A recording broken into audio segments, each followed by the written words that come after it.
Вечер опускался на Кливленд тяжелой влажной тьмой, и улицы старого района пустели быстрее обычного.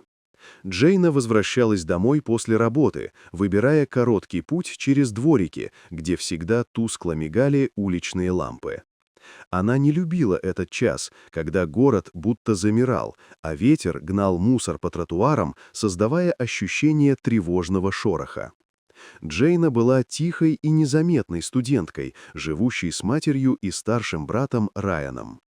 Она привыкла избегать любых конфликтов, стараясь пройти по жизни так, чтобы никто не обратил лишнего внимания. Но в тот вечер все изменилось.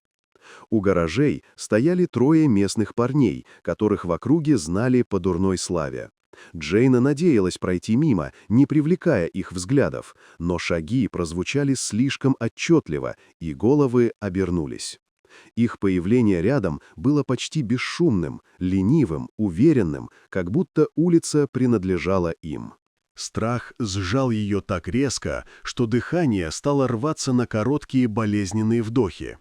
Попытка уйти оказалась бесполезной. Момент, когда пространство вокруг сузилось до тесного круга, стал отправной точкой ее немого отчаяния.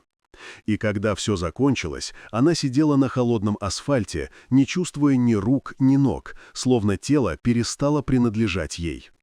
Домой она добралась почти вслепую. Мать встретила ее потрясенным взглядом, но Джейна долго не могла произнести ни одного слова. Лишь спустя время, дрожащими фразами, она смогла объяснить то, что разрушило ее вечер и привычную безопасность мира. Когда вернулся Райан и услышал ее сбивчивый рассказ, его молчание стало страшнее любого крика. Он ушел, не объясняя, но Джейна знала, решение в его глазах было твердым. Райан шел через ночной район, движимый не яростью, а холодной уверенностью. Он знал, где искать. Первый из троицы сидел у гаражей, не ожидая ничего. Райан без труда заставил его заговорить, страх делает людей податливыми. Второго он нашел в заброшенном подвале, где тот проводил ночи с телефоном и пустыми банками вокруг.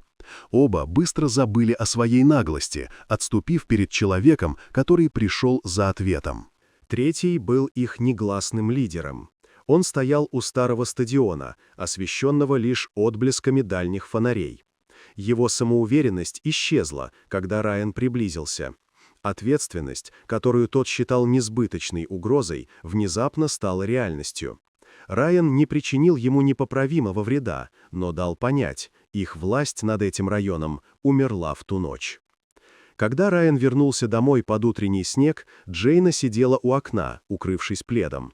В ее глазах впервые за вечер появилась слабая, но настоящая ясность.